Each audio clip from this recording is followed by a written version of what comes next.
ভোগ করার পর যখন অস্বীকার করে, মারাত্মক একটি গল্প। কাপড়ের মাপ নেওয়ার জন্য আমি মামাতো ভাইয়ের রুমে গেলাম। তখনই মামাতো ভাই ওয়াশরুম থেকে গোসল করে বের হয়, ভেজা ভেজা চুল, পরনে ছিল একটি তাওয়াল, গায়ে স্যান্ডো গেঞ্জি। আকাশের শরীরটা বেশ আকর্ষণীয় দেখাচ্ছে। দুজন দুজনের দিকে তাকিয়ে আছে। আমার হাতে একটি বডি মাপের ফিতা। আমি চোখ নামিয়ে ফিতাটা দেখে বললাম, না মানে মা বলেছে তোমার নাকি কাপড় সেলাই করতে হবে, তো শার্ট নাকি প্যান্ট? আকাশ আমার দিকে অপলক দৃষ্টিতে তাকিয়ে দেখে বলল, শার্ট। আমি তখনই তার বডিতে মাপ দিচ্ছি। আকাশ আমার দিকে চেয়ে আছে। আমার কেমন জানি ভয় ভয় লাগছে, পুরোটা ঘেমে গেছি। আকাশ ভাই আমার মুখটা ধরে বলল, এত ঘামছো কেন তুমি? একটু তো হাসো। চোখের সামনে এরকম একটা সুন্দরী মানুষ রয়েছে, ওই মানুষটার হাসি না দেখলে আমার কি ভালো লাগবে? আমার আরেকটু কাছে আসতে চাওয়াতে আমি দৌড়ে রুম থেকে বের হয়ে গেলাম। আকাশ মেহেকের দিকে তাকিয়ে রইল।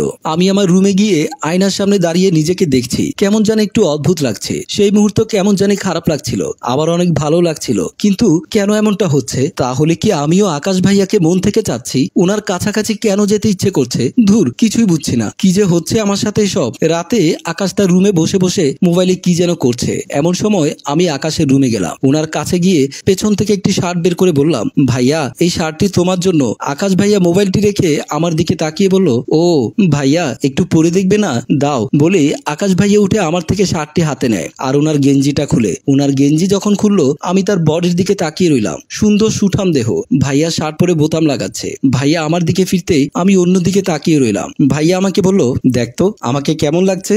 আমি ফিরে বললাম, একদম পারফেক্ট, শরীরের সাথে একদম ফিট হয়েছে। তারপর আমি অন্য দিক করে রইলাম। ভাইয়া তখন আমার কাছে এসে আমার মুখটি ধরে উপরে তুলে। আমার শরীরটা তখন কাঁপছিল।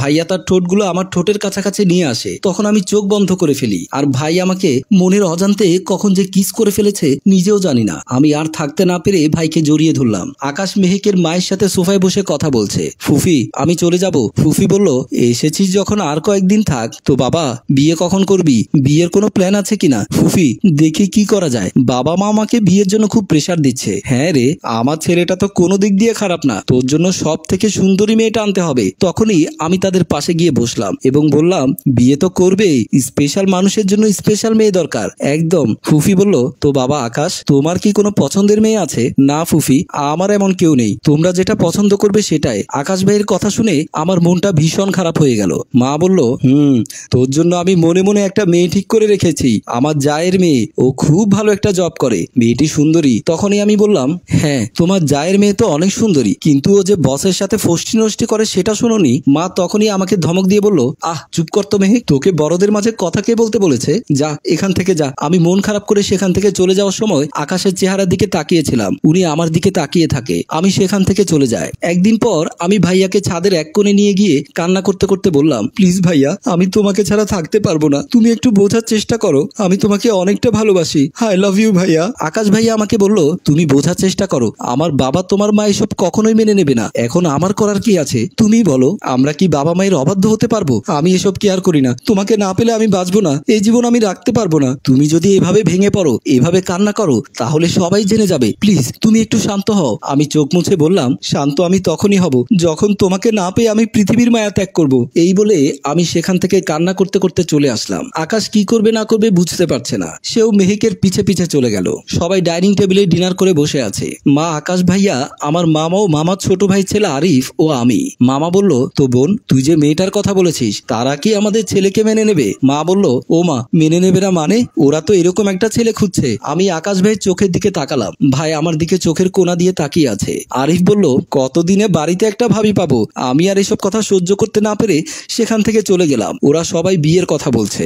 রাতে আকাশ ভাই তার রুমে শুয়ে আছে। আমি রুমে ঢুকে ঠাস করে দরজা বন্ধ করে দিলাম। আমি ভাইয়ের পাশে গিয়ে বসতে ভাইয়া বলল, তুই এত রাতে আমার রুমে কি? ফুফি যদি দেখে সমস্যা হবে, এখনই বের হয়ে যাও। আমি কান্না করতে করতে বললাম, না আমি যাব না, আমি তোমাকে ছাড়া থাকতে পারবো না, আমাকে একটু বোঝার চেষ্টা করো। আমি আগামীকালকে বাড়িতে চলে যাচ্ছি, এখানে থাকবো না। প্লিজ আকাশ ভাইয়া তুমি যেখানে যাও না কেন আমার জীবন থেকে যেও না।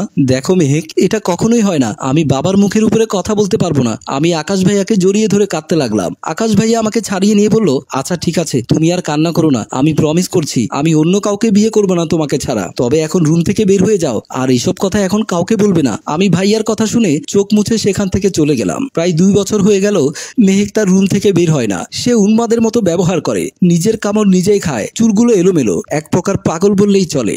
যখন থেকে শুনেছে আকাশ তাকে ছেড়ে অন্য মেয়েকে বিয়ে করে ফেলেছে, তখন থেকেই সে পাগল হয়ে গেছে। এমন সময় মেহেকের মা ভাতের প্লেট নিয়ে রুমে এসে মেহেকের পাশে বসে নিজে নিজে কান্না করতে থাকে আর আফসোস করে বলতে লাগলো, আজ আমার জন্যই তোর অবস্থা। তোর কথা আমি কেন শুনলাম না সেদিন। মারে, পারলে আমাকে মাফ করে দে। তুই আজ কোথায় থাকার কথা, আর তুই কই? তোর জীবনটা তো এমন হওয়ার কথা ছিল না। মেহেক নিজের মতো নিজেকে খেলা করে যাচ্ছে, হাসছে। গল্পটা তো তোরা দুজনের হতে পারতো। আমি মা হিসেবে অনেক খারাপ রে। এই বলে মেহেককে জড়িয়ে ধরে সে কান্না করতে থাকে। আর এখানে পাগলি মেয়ে আর মায়ের কান্না দেখিয়ে আমাদের গল্প শেষ হয়। সম্মানিত ভিউয়ার্স, গল্পটা তো আকাশ এবং মেহেকের হতে পারতো। আমাদের মা বাবারা যদি বিয়ে দেওয়া কারণে আমাদের মা বাবা যদি বিয়ে করানোর আগে আমাদের চাহিদাগুলো জিজ্ঞেস করতো, আমাদের পছন্দকে জানতে চাইতো, তাহলে হয়তো ভালোবাসায়